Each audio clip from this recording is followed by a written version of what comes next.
Trading हा एक zero सम game आहे, ज्याच्यामध्ये समोरचा जर लॉस करत असेल तर मी प्रॉफिट करणार आणि मी जर लॉस केला तर समोरचा प्रॉफिट करणार. मग दोघांपैकी एक जर ऍडव्हान्टेज माझ्याकडे जास्त असेल ना तर मी लॉंग टर्म मध्ये सस्टेन करणार. नाही तर काय बघा, सध्या जर बघितलं जो चार्ट मला दिसतोय तो तुम्हाला सुद्धा 5 मिनिटं सेम दिसणार, 15 मिनिटं सेम दिसणार. म्हणजे टेक्निकल अनालिसिस याच्यात मेन मुद्दा नाही, तो मेन मुद्दा काय, डिसिप्लिनचा. नाही तर काय होतं, सगळ्यात पहिले सांगतो, 4 trade back to back profit मध्ये जाणं याला लय मोठी गोष्ट म्हणता येणार नाही, लय नॉर्मल गोष्ट आहे ती.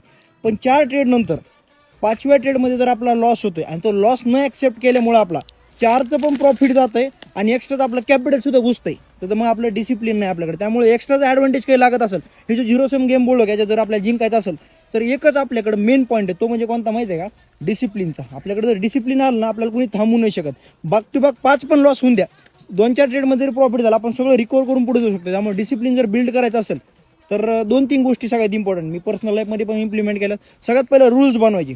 रूल्स बनवणं म्हणजे काय, ट्रेडिंग रिलेटेड 5-6 रूल्स बनवा आणि ते rules at any cost follow करायचे, ब्रेक करायचे नाही बरं का. दुसरी गोष्ट आहे थोडंसं meditation, out of box zone बघा, एकदा मेडिटेशन स्टार्ट करा. पर्सनल लाईफमध्ये पण डिसिप्लिन ॲड करा, मग बघा ट्रेडिंगमध्ये ऑटोमॅटिकली तुमचे चेंजेस बघायला भेटतील तुम्हाला.